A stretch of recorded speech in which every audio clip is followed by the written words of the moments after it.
sobre los quistes odontogénicos, que ya vamos a explicar un poquito. Por grupos los vamos a armar en aulas, aquí en salas virtuales, para que ustedes trabajen hasta la 1 de la tarde, ¿sí? Voy a dar entonces la introducción o unas indicaciones sobre el tema.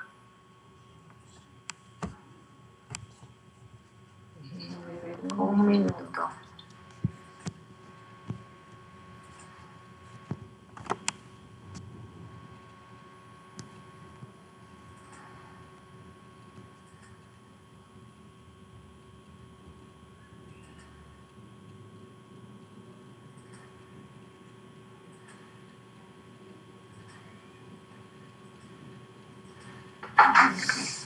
Vale, perfecto. Yes.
A ver, listo, vamos a ver dónde estoy.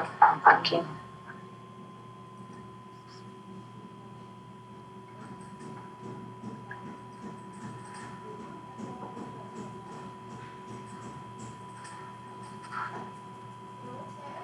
Un ratito aquí.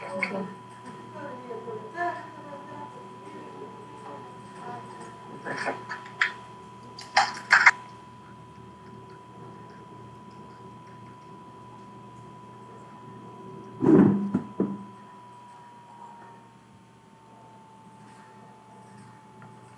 ¿Qué haces?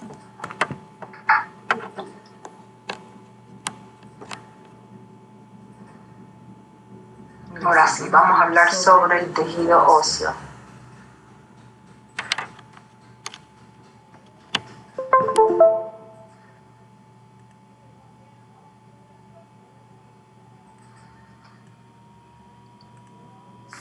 Sí estoy compartiendo pantalla, ¿no? Listo. Ya nosotros en clases anteriores habíamos revisado sobre lo que eran detalles anatómicos. Dentro de esos detalles anatómicos revisamos tejido óseo, dimos algunas indicaciones, algunas características y sobre todo cómo se observaba radiográficamente, ¿verdad? Tema que ya revisamos por varias oportunidades e incluso hasta en el semestre anterior, porque esto del tejido óseo simplemente es un repaso, pero que tenemos que tener muy en claro cómo se forma y cuáles son las funciones del tejido óseo. ¿Qué es el tejido óseo? Es una estructura dura, ¿verdad?, que tiene varias funciones. Dentro de estas, las funciones son de protección, de soportar carga o soportar pesos, de permitir la acumulación de calcio, fósforo, magnesio, silicio, que son las sustancias o los minerales que van a estar dentro del tejido óseo, de todo tipo de tejido óseo. Tienen una función dinámica, es una función de palanca, donde se van a sacar músculos para permitir que exista esta función junto con las articulaciones. La función hematopoyética, es decir, la formación de extracción de la médula ósea que va a ir formando ciertas células, ¿verdad? Y una función de regulación, que sería como una respuesta inmune frente a algún proceso, alguna alteración. Esta es lo vamos a tener muy en cuenta para cuando nosotros hablemos de estas formaciones de lesiones periodontales. También debemos recordar los tipos de hueso, ¿verdad? ¿Cuáles eran estos? Si alguien me recuerda. ¿Qué tipo de hueso aparece en los huesos largos? ¿Qué tipo de hueso aparece a nivel de maxilares, en las diáfisis, en las epífisis de estos huesos?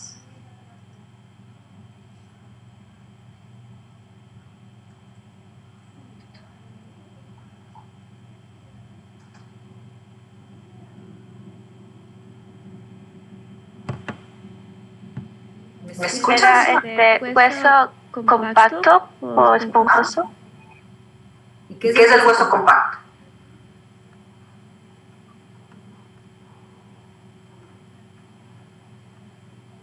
O sea, si esto, chicos, perdónenme, si esto no fluye como el agua y tengo yo que estar buscando en internet estas pequeñas respuestas, porque ustedes son de 10 en las lecciones, pero que no me puedan responder esto, estamos realmente de preocuparnos. ¿Okay? El hueso, efectivamente, la señorita Sánchez me parece que es la niña que me habló.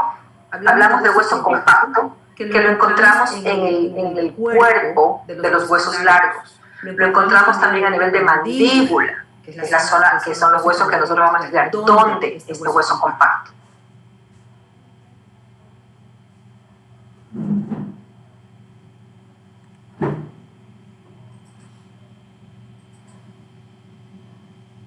Cupacán, ¿dónde encontramos los huesos compactos? El hueso compacto también se le conoce como hueso cortical.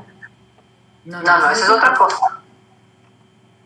La cortical es otra cosa. Que la cortical es una lámina así de hueso compacto, pero en realidad hablamos de 3 tipos de hueso, ¿no? El esponjoso, el compacto y la cortical.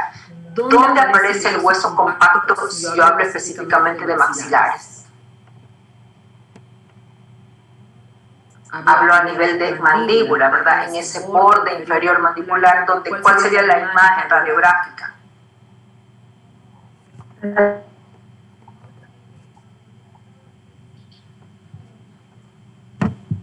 ¿Radio lúcida? No, radio opaco, porque es compacto. Dominemos claramente cuáles son los nombres de las densidades. Si yo hablo de sombra radiolúcida, hablo de todo lo negro. Si yo hablo de sombra radiopaca, hablo de todo lo blanco. Si yo hablo de compacto, quiere decir que hay mayor formación, es más duro, más resistente. Por lo tanto, yo voy a hablar de huesos radiopacos. El hueso compacto es radiopaco. El hueso esponjoso, ¿cuál es la característica de este hueso esponjoso? ¿Y dónde lo encontramos? Si yo hablo del fémur, ¿dónde voy a encontrar yo hueso esponjoso?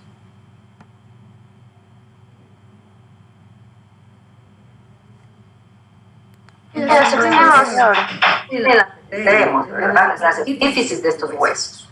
Y en los maxilares, ¿dónde encuentro yo hueso esponjoso?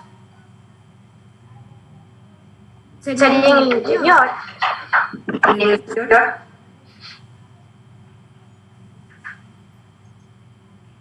¿El hueso esponjoso qué es este hueso esponjoso?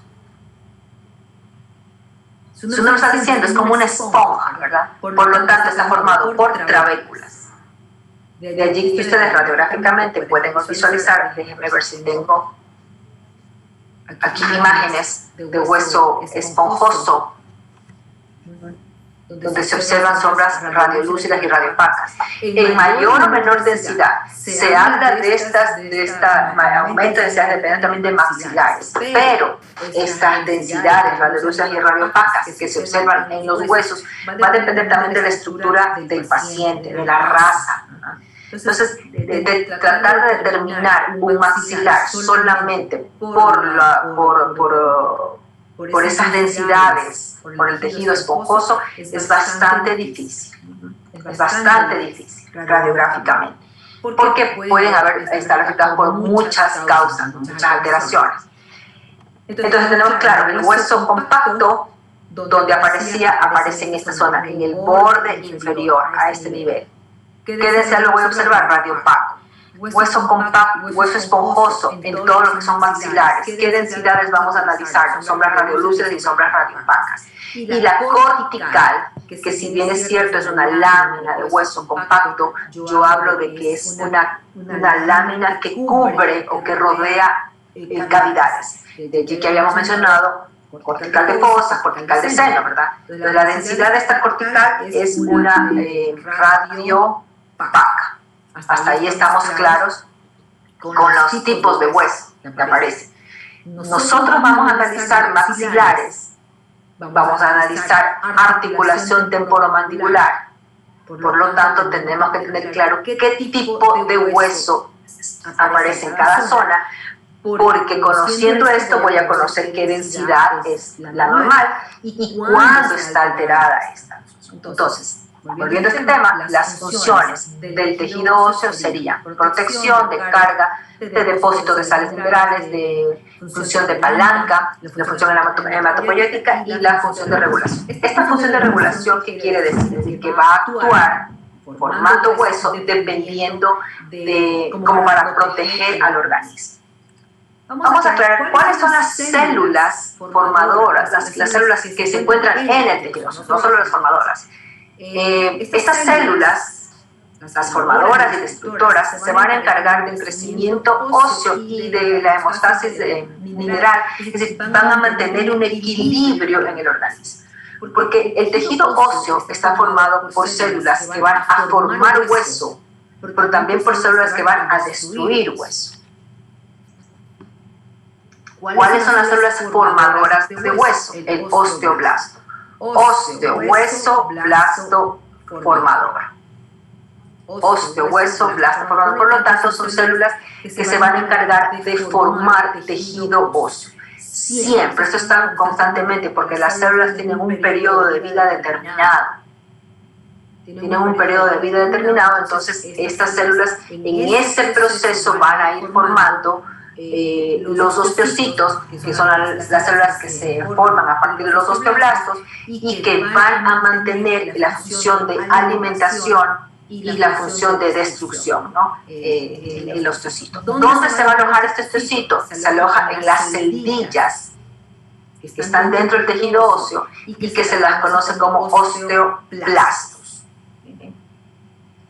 Y las células que se van a encargar de destruir o de reabsorber el tejido óseo que se ha ido formando constantemente, entonces son los osteoclastos.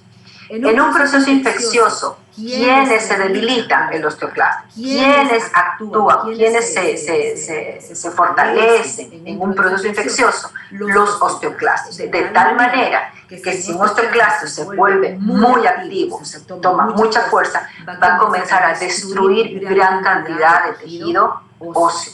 ¿Y qué va a pasar con los osteoblastos? Que tratarán de formar hueso, pero la capacidad de estos ha disminuido tanto porque el sistema inmunológico así lo ha permitido, entonces va a permitir que estos osteoclastos comiencen a destruir más hueso del que los osteoblastos vayan a formar. ¿Por qué se da esto? Por procesos inflamatorios. Si hablamos específicamente a nivel de piezas dentarias, se forman en la gran mayoría estos procesos inflamatorios por lesiones, por necrosis pulpar. Entonces, estas serían las células que se encuentran dentro del tejido óseo y pues ya sabemos cuál es la función. El osteoblasto, el osteocito, el osteoclasto, que son células, los osteoblastos son las células que se van a encargar de formar la sustancia base o la sustancia matriz, que es la oseína, también conocida como osteína. Hasta allí creo que tenemos claro este recuerdo, este repaso de lo que ya sabíamos, ¿no? Bien, esto también ya lo dominan ustedes, las diferentes variables o pautas que tenemos que tener en cuenta para reconocer ciertas alteraciones. Las mismas variables que aplicamos cuando estábamos analizando anomalías dentarias. Las mismas variables que analizamos cuando revisamos anomalías del tejido óseo. Bueno, cuando vimos micrognatia, macrognatia, fisuras palatinas, Entonces, las mismas variables. Ahora bien, recordemos cuáles son estas variables de forma, tamaño, posición, densidad, número, porcentaje. La edad es importantísima, la forma que presenten, dónde están ubicadas, qué signos clínicos y cómo va evaluando. Nosotros vamos a tener que analizar, y en esta imagen que tenemos aquí, vamos a analizar, como ya les había mencionado, estas son las variables para diagnosticar, pero las variables cuando nosotros interpretamos una imagen, tengo que tener tipo de película, de qué maxilar es, de qué decisión es, la zona que está presentándose en mi radiografía o la zona que está afectada, lado y la alteración que encuentro. En esa alteración vuelvo a aplicar estas variables buscando la forma, la edad, el tamaño de la lesión. Entonces, comencemos con esta imagen, una película periapical, por lo tanto hablo de una radiografía intraoral, maxilar superior, porque tengo piezas superiores, dentición mixta, porque tengo pieza caduca y pieza permanente. Hablo de una dentición mixta, se me está desplazando estas piezas, si yo tengo lateral, canino caduco, se me desplazan hacia este lado, por lo tanto hablo que es del lado izquierdo del maxilar superior. Identificados esa primera parte. Ahora sí, vamos con la alteración. ¿Qué es lo que estamos nosotros con el diagnóstico propiamente dicho? ¿Qué es lo que nosotros estamos observando aquí? Una pieza dentaria que está dentro del tejido óseo, pero alrededor de esta coronita hay una sombra radiolúcida. Y en esta tengo que aplicar edad del paciente, tengo que ver qué forma tiene esta lesión, dónde está ubicada.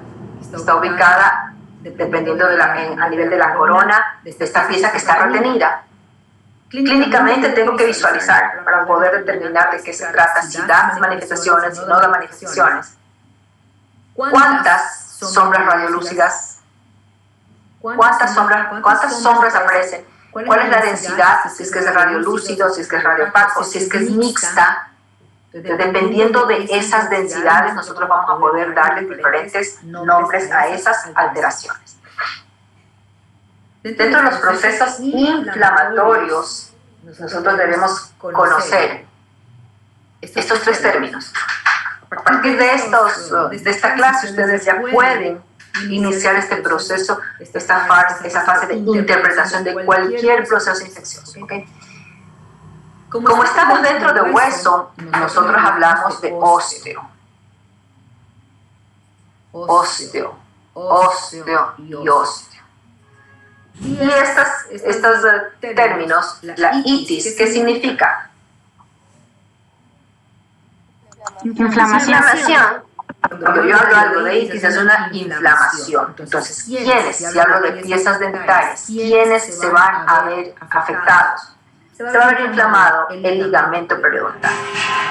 Si yo hablo de lisis, ¿qué quiere decir la lisis?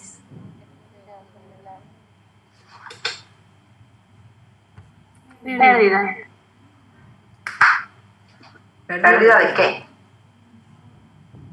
La lisis es una desmineralización. Se va a perder tejido óseo porque el hueso se desmineraliza. Y la osteoclasia, la clasia es destrucción. Por lo tanto, va a haber una pérdida de hueso. Mire que en los tres casos estoy hablando de una densidad radiolúcida, porque son procesos que están destruyendo tejido o desmineralizando o inflamando tejido óseo. Entonces, los procesos de osteitis son procesos difusos. Son pequeñas lesiones que aparecen a nivel del ligamento periodontal, a este nivel. Ahí hablamos de procesos de osteitis. Son muy pequeños. Una osteitis puede transformarse en una osteolisis y una osteolisis en osteoclasia. De allí la evolución de la lesión, cómo se va desarrollando, cómo va evolucionando esta lesión. ¿Qué otra variable hemos mencionado? Está ubicada, hemos puesto la ubicación, la forma de las lesiones. Presentan bordes difusos. Si observamos una sombra radiolúcida, de bordes difusos, de bordes infiltrativos, hablamos de un proceso de osteitis. La osteolisis también puede presentar bordes infiltrativos, pero a la vez va tomando formas definidas. Es decir, aquí yo hablaría de un proceso de osteolisis. Un proceso de osteolisis que se está transformando a un proceso de osteoclasia. La forma de la lesión es fundamental para nosotros poder dar los nombres, ¿no? Este proceso, que a pesar de que tiene una forma determinada, es un proceso que no está destruyendo todavía hueso, lo está desmineralizando. Entonces hablamos de procesos de osteolisis. Y la osteoclasia son procesos de destrucción del hueso. Aquí yo tengo dos imágenes de procesos de osteoclasia, aquí y acá. Que entonces, ¿qué es la osteoclasia? Es destrucción de hueso. En los procesos de osteoclasia, este proceso, esta lesión crece por expansión.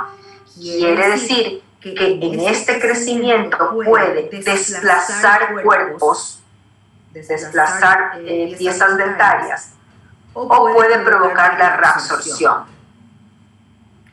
Este proceso de osteolisis y de osteoitis es más un proceso infiltrativo. ¿Por qué toman ciertas formas determinadas? Por acción de los osteoblastos. Los osteoblastos son esos soldados que están listos para la guerra. Cuando vienen los osteoblastos, un proceso infeccioso, y comienza a lesionar, a dañar hueso, los osteoblastos comienzan a activarse para formar rápido, urgentemente, a delimitar el problema y entonces no permitir que esa lesión siga avanzando. Obviamente las lesiones son a veces más agresivas, va a depender de cuál sea la intervención del profesional y cuál sea la respuesta del paciente también. No solamente es cuestión del profesional, sino también actitud del paciente y respuesta del paciente, de cómo ese organismo va a reaccionar ante los tratamientos. En todo caso, estos son los tres términos que tenemos que tener en cuenta: osteitis, osteolisis y osteoclasia. Pregunta, chicos, hasta aquí. Una consulta.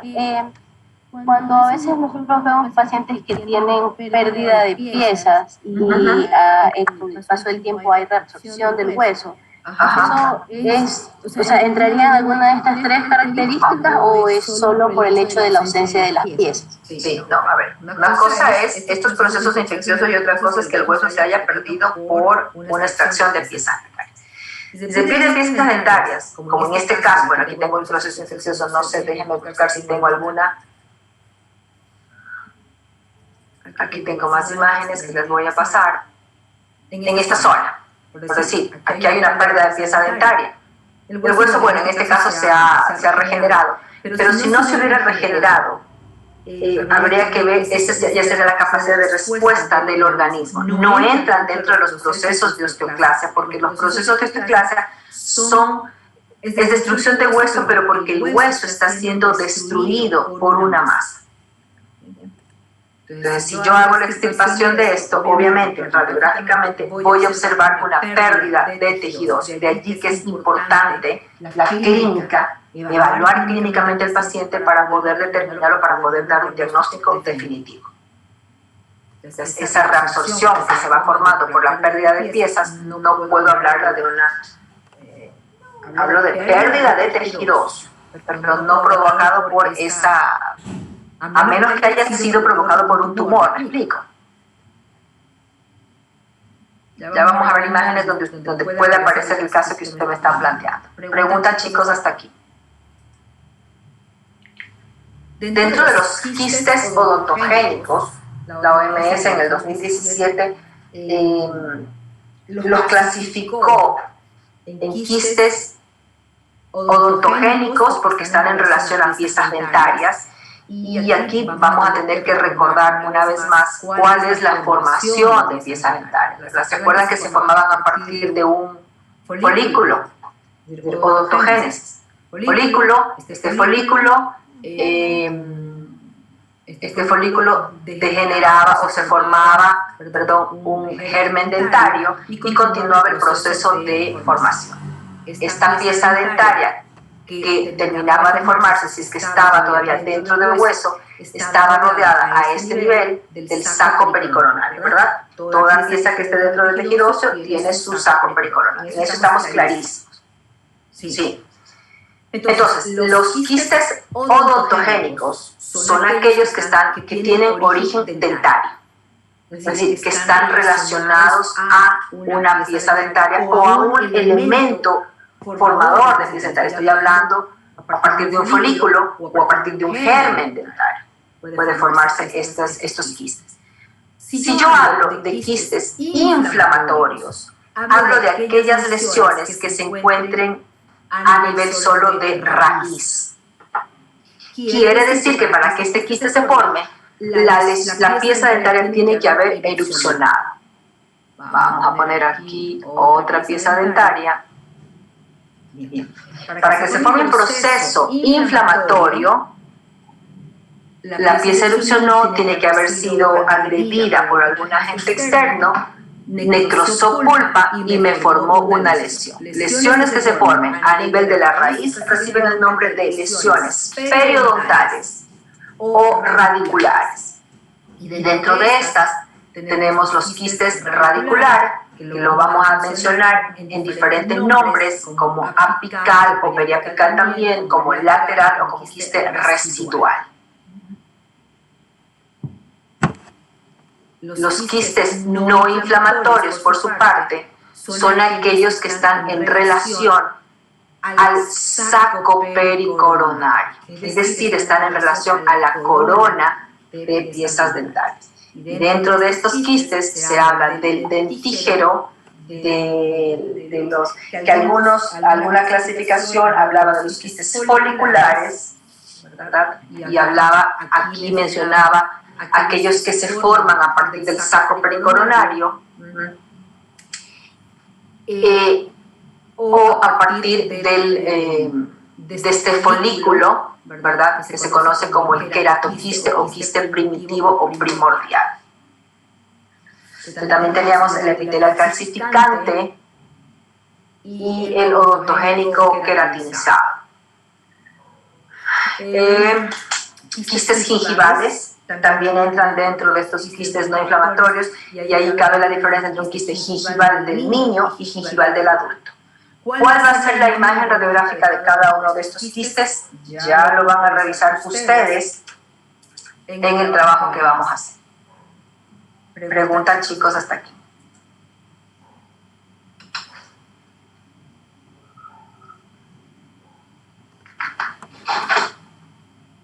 Vamos a ver algunas imágenes de lesiones, como les había mencionado. Procesos de osteolisis, procesos granulomatosos y procesos quísticos. La osteoclasia, que es un proceso de osteo, hueso, clase de destrucción, es un proceso de destrucción del hueso, que ya habíamos dicho, lo voy a observar radiolúcido, pero había una variable que era la variable del tamaño, ¿verdad?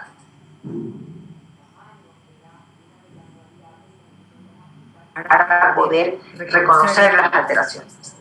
Entonces, dentro de esos procesos de clase, yo puedo tener lesiones que pueden ser muy chiquitas, medio centímetro, más grandes, 1 centímetro, o lesiones mucho más agresivas.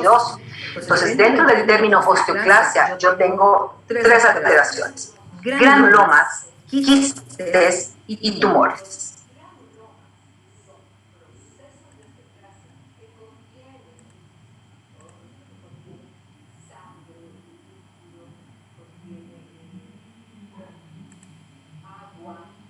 Recording in progress. De granulación, contienen células o restos epiteliales que son estos elementos son los que se van a encargar de un poco de desmineralizar y el tejido granulomatoso va a hacer que esta sustancia que se está infiltrando a través de quién, de este foramen, para que llegue a hueso, tiene que haber una necrosis para eso. Estoy hablando de estos quistes inflamatorios, estos quistes periodontales, estos quistes radiculares.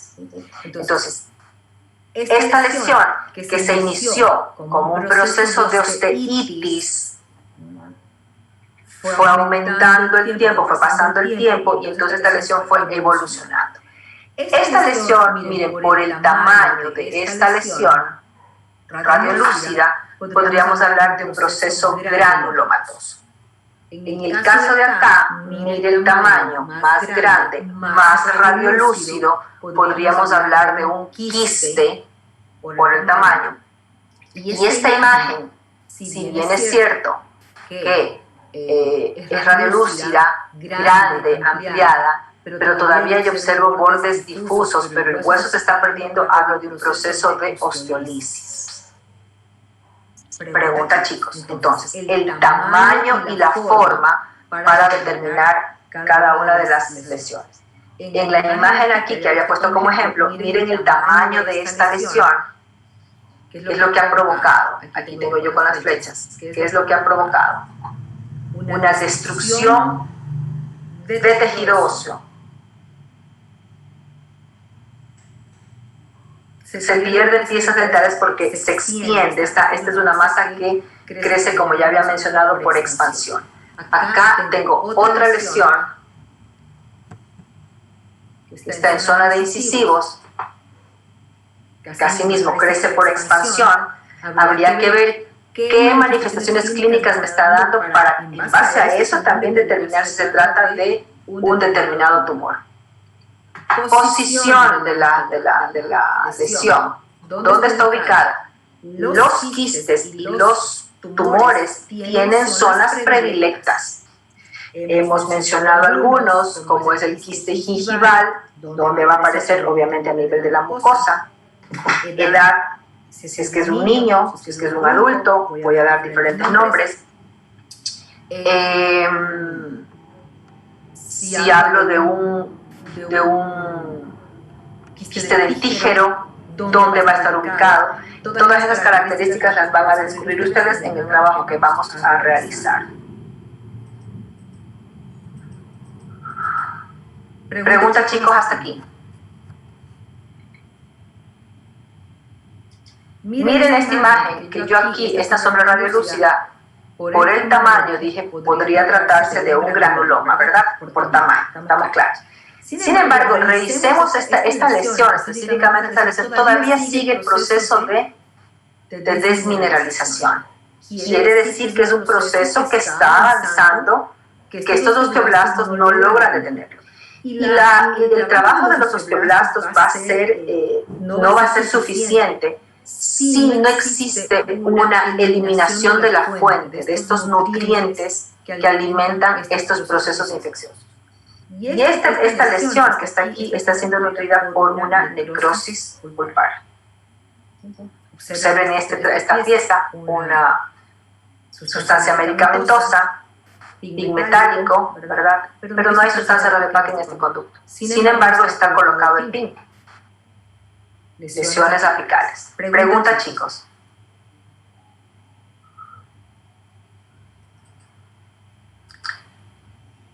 Imágenes radiográficas. Maxilar inferior, premolar, primer molar. Ya nosotros hemos revisado cavidades, procesos recidivantes.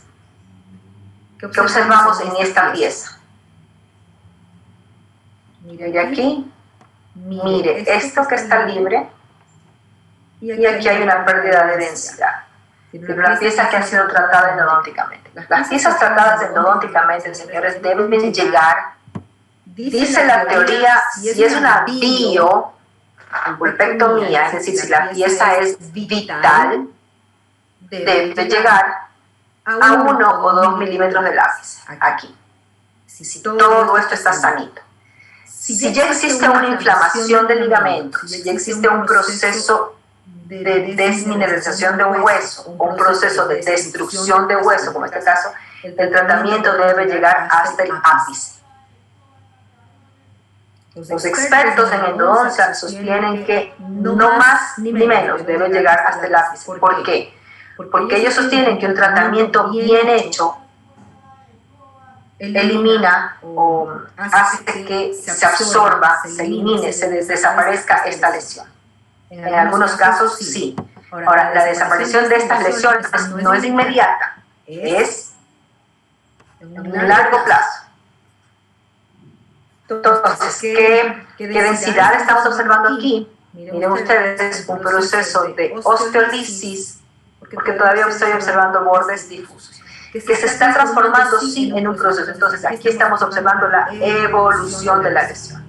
En esta pieza dentaria, donde ha habido una fractura de corona, miren la huella de un pin, fue colocado una reconstrucción, pero en un tratamiento, en un conducto que está libre de sustancias medicamentosa. ¿Qué tengo yo aquí, en esta zona? Densidad. Hablo entonces de un quiste periapical. Como habíamos mencionado anteriormente, los quistes pueden ser quistes periodontales, es decir, quistes inflamatorios, y para que se formen los quistes a nivel de raíz, yo necesito confirmar vitalidad o necrosis pulpar. Generalmente, estas imágenes que se observan aquí son quistes inflamatorios y por ende yo voy a ver o procesos cariosos o clínicamente voy a observar, voy a detener la información de que hubo algún traumatismo, ¿verdad? Alguna causa que provocó eso. Pero necesariamente para que pueda ser diagnosticado como un quiste periodontal, yo necesito o se necesita reconocer la necrosis pulpar. Porque hay lesiones, señores, que me dan esta imagen como una pieza vital. Y entonces, si es que es así, ya mi diagnóstico cambiaría. Repito una vez más, el examen clínico va asociado, va ligado al examen radiográfico. O el examen radiográfico va ligado al examen clínico. Bien, estas lesiones que aparecen a nivel de los ápices son quistes inflamatorios. Repito una vez más, quistes periodontales, o algunos de ustedes lo encontrarán como quistes radiculares. Pero también existen quistes no inflamatorios que se forman a partir del saco pericoronario, como en este caso. Pieza dentaria retenida y un saco pericoronario dilatado. Dentición mixta, permanente, lateral, canino caduco, primer molar caduco, segundo molar caduco, premolar y premolar. Canino retenido, mire cómo está este saco pericoronario, por lo tanto hablo de un quiste a nivel de pieza dentaria retenida. Preguntan, chicos. Doctora, ¿puede repetir esa última parte, por favor? ¿Cuál de todas? La del quiste en el diente retenido. Los quistes que se formen a partir del saco pericoronario son considerados quistes no inflamatorios, quistes odontogénicos. Entonces, ¿cuál va a ser la causa? Muchas causas. Se habla de un proceso infeccioso a nivel de piezas caducas. Por eso que se tiene que mantener las piezas caducas en buen estado para evitar lesiones a futuro. ¿Sí? Lesiones en piezas permanentes. Entonces, estas lesiones que aparezcan a nivel del saco pericoronario, y el saco pericoronario solo aparece en piezas que estén dentro del tejido óseo, reciben el nombre de quistes de quistes no inflamatorios. Entonces, esa imagen que vimos de esa sombra radiolúcida que rodea pieza dentaria, hablamos de un quiste dentígero. Entonces, lo que sí quiero que tengan claro es, cuando yo hablo de quistes odontogénicos, cuando están en relación a una pieza dentaria, ya sea a nivel de la corona, una pieza retenida a partir del saco pericoronario, o a partir del ligamento periodontal, porque este ligamento, si hay una inflamación, se pierde y se destruye también la cortical alveolar o la lámina dura y forman estas lesiones.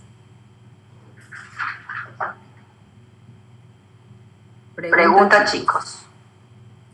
Doctora, una pregunta. ¿Cómo se van a originar los granulomas? Sí, que dijo, no puse atención, creo, no sé, disculpe. ¿Cómo se van a formar los granulomas? ¿Cómo se originan? O también puede ser por un proceso infeccioso. ¿Y siempre van a ser así de chiquitos como mostró en la foto o pueden ser aún más grandes? Pueden ser un poquito más grandes, va a depender del tamaño. Realmente para reconocer un granuloma y un quiste habría que hacer el examen histopatológico, que nosotros no lo hacemos. Cuando se determina un proceso de esta naturaleza, si no sería hacer una extracción de la pieza, hacer una bisectomía o un colgado, perforar hueso para retirar una porción, ¿no? Ya sabemos que son lesiones benignas, ¿verdad? Estos granulomas que se forman a partir de una inflamación del ligamento periodontal, se forman a partir de una necrosis pulpar. Entonces no es infección. Claro que sí. Es un proceso infeccioso, porque dentro de esta masa granulomatosa, dentro de este granuloma, hay pus. Pero ¿qué es lo que ha ocurrido con este proceso infeccioso? El organismo está permitiendo que los osteoblastos junto con los restos epiteliales de Malassez formen una membrana, formen una barrera que delimite ese proceso infeccioso. Entonces, ha ido evolucionando de un proceso de osteitis a un proceso granulomatoso. ¿Y por qué lo vamos a diagnosticar desde el punto de vista radiográfico como un granuloma? Por el tamaño. Si fuera mucho más grande, más allá de 1 centímetro, entonces yo ya hablo de un quiste. Se habla de que las lesiones de medio centímetro son granulomas, 1 centímetro son quistes, y más allá de más de 1 centímetro, 3, 4, 5, no sé, no doy límites de los tumores porque pueden variar. Se habla de esta, cuando hay esta extensión se hablan entonces de tumores. Los granulomas son procesos infecciosos, sí, procesos infecciosos. Tratamientos en estos casos, endodoncia. Un granuloma con una buena endodoncia, bien sellado, bien cerrado, no quedarme corta. Base de cede. Es decir, con el tiempo desaparece. De allí la importancia de cuando hacemos los endodoncistas, cuando terminan una endodoncia, hacer hincapié a su paciente, que no es ahí cuando usted le dio el alta, sobre todo si hubo una lesión periapical. El tratamiento se le da de alta al paciente una vez que ya han pasado por lo menos 1 año para ver cómo ha ido evolucionando esa lesión frente al tratamiento que yo di. Lo importante es que esa lesión no crezca. Si aumenta el tamaño, ¿y cómo controlo que ha aumentado? Obviamente con un registro de las radiografías. Doctora, entonces el granuloma se puede originar por una infección en el ápice y no precisamente de la membrana, ¿verdad? A ver, no lo entendí. Que si el granuloma se puede originar también por una infección del ápice y no solo del ligamento periodontal, ¿verdad? ¿El ligamento periodontal dónde está? Entre el hueso y lo que es la pieza. Correcto. Entonces el ligamento bordea toda la raíz. Toda la raíz. Es decir, un proceso infeccioso, una necrosis pulpar, ¿qué es lo que primero va a afectar? El ligamento. El ligamento periodontal es lo primerito que va a afectar. Ahora, este ligamento es el que se va a encargar de ir, dependiendo de la agresividad, va a ir destruyendo, desmineralizando hueso. Entonces, ¿qué es lo que pasa? Ya destruyó el ligamento, ya puso muy débil ese hueso, esa cortical alveolar. Entonces, como la puso muy débil, comenzó este proceso infeccioso, esta pus, estos microorganismos que se formaron por la necrosis pulpar, comienza a infiltrarse en el hueso. Y comienza el hueso, como es esponjoso, entonces comienza a invadir, a infiltrarse en las trabéculas. ¿Qué es lo que pasa? El organismo detecta, el sistema inmunológico detecta este proceso infeccioso. ¿Qué es lo que pasa? Activa los osteoblastos, a los osteocitos, a que formen más tejidos. Y en esta formación de hueso puede crearme barreras, puede formarme una cortical o puede formarme masa, es decir, tejidos endurecerlos y formar lo que se conoce como las osteitis condensantes. Las osteitis condensantes, ¿qué son? Es un proceso inflamatorio también, producto de esta inflamación.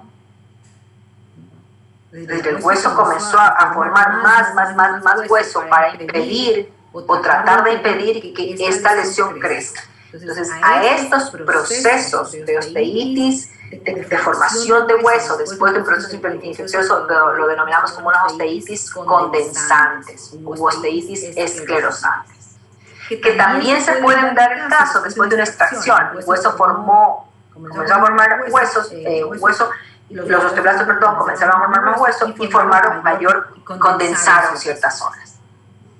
Entonces hablamos de estas formaciones. En ciertos procesos sistémicos también existen estas como lagunillas de osteitis condensantes u osteitis esclerosantes.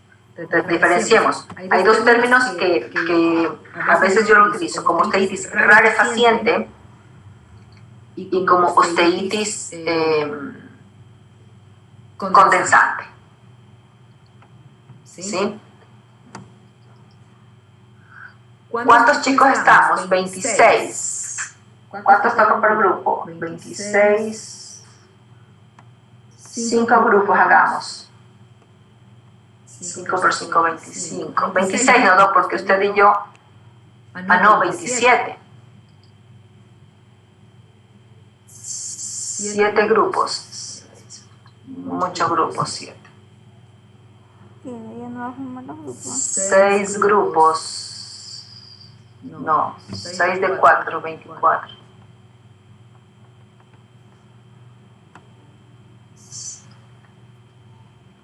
A ver, ayúdenme, matemáticos. ¿Cuántos grupos armo? 6 grupos.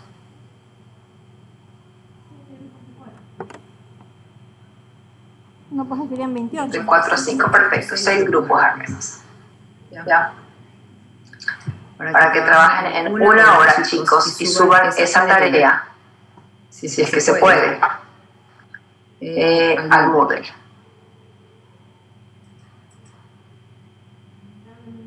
Entonces, ¿qué es lo que van a realizar, señores, en este trabajo? Realizar un Word, subirlo en PDF, donde aclaremos los quistes odontogénicos no inflamatorios, estos quistes que aparecen o que están en relación al sacro pericoronario y aparte los quistes que están en relación al ligamento periodontal, que ya los hemos revisado. Pero ¿qué es lo que quiero que determinen de cada uno de ellos? ¿Cuáles son las características? Primero la definición. En definición entra forma, tamaño, qué elementos contiene. Características clínicas. Si da o no da manifestaciones. Características radiográficas.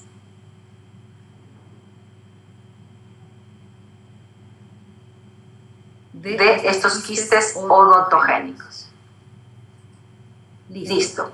Ya están formadas las aulas, las 6 grupos, para que...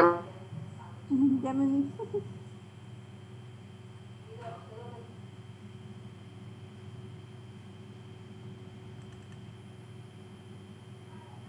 ¿Qué? ¿Sabes qué?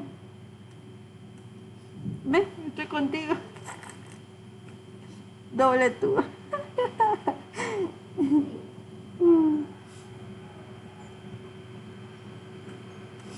Doble tú.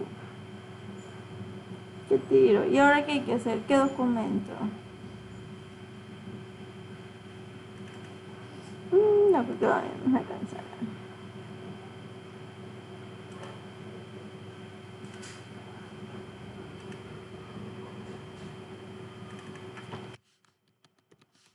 Hola.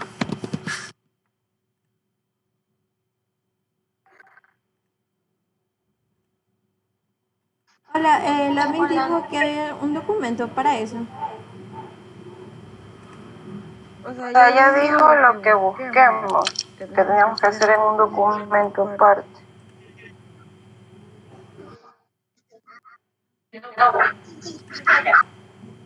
Ah, ya, porque yo pensé que había subido alguna asignación con algún documento que exactamente que tengamos que llenarlo.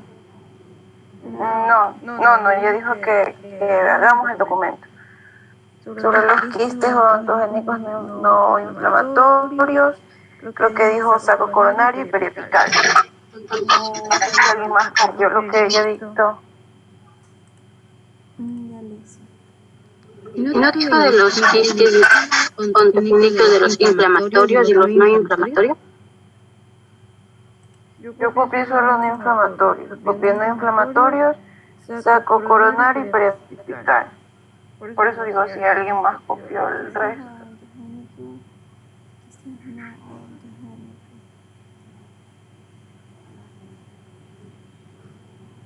Y ella habló algo sobre los quistes no odontogénicos. Pero yo creo que no lo mencionó, pero en la plataforma estaba una actividad que dice quistes no odontogénicos. No sé, me imagino que ahí debe ser donde tenemos que subir el S, porque tenemos creo que una hora. Sí, porque aquí dice quistes odontogénicos y quistes no odontogénicos. Ya,